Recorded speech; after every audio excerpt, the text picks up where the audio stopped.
We are remarkably skilled at destroying precisely what we most desire. We finally secure the job we've been searching for, and we begin, without apparent reason, to arrive late. We find a relationship in which we are treated well, and inexplicably, we provoke unnecessary conflicts. Life stabilizes for the first time in years, and we feel a visceral restlessness that drives us to implode everything. It is not coincidence, it is not bad luck, it is a pattern, and it reveals something profound about how we were taught to handle good things. The symptoms are recognizable. You are in a healthy relationship, perhaps the first that does not replicate the toxic and painful dynamics of the past, and you notice that you begin to create distance without clear reason. You search for flaws where none exist, you begin to think about other people, or you simply feel an acute discomfort in the face of so much stability, as if something were wrong precisely because it is right. At work, after months of fighting for that position you obtain, you deliver projects with less care. You forget important commitments, you sabotage in an almost imperceptible way your own credibility.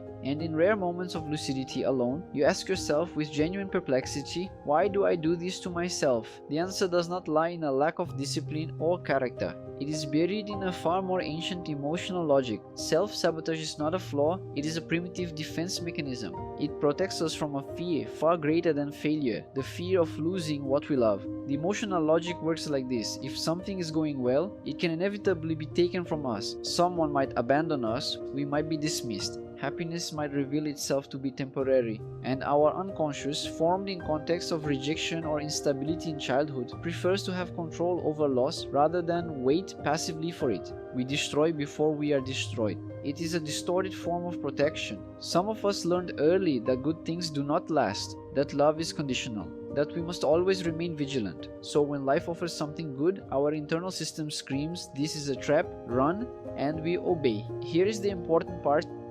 You are not a saboteur because you are weak or broken. You are a saboteur because at some point this was the only strategy available to survive emotionally. Children who grow up in unpredictable environments develop a low tolerance for stability. It seems false, dangerous, and we are not bad. We are simply people trying to survive with tools that have become obsolete. And recognizing this is already an act of courage. Seeing the pattern, naming the fear. Understanding that the voice that says, "Destroy everything before it hurts more," is not your adult voice, it is the voice of a frightened child trying to protect you in the only way it knows. The bad news is that there is no instant cure. The good news is that self-awareness is half the journey. When you realize you are beginning to sabotage, you can pause. You can ask, what am I afraid of now? You can choose for the first time not to obey the impulse. It is not about never feeling fear again. It is about learning to stay, even when every cell in your body begs you to flee, to stay in a love that is gentle,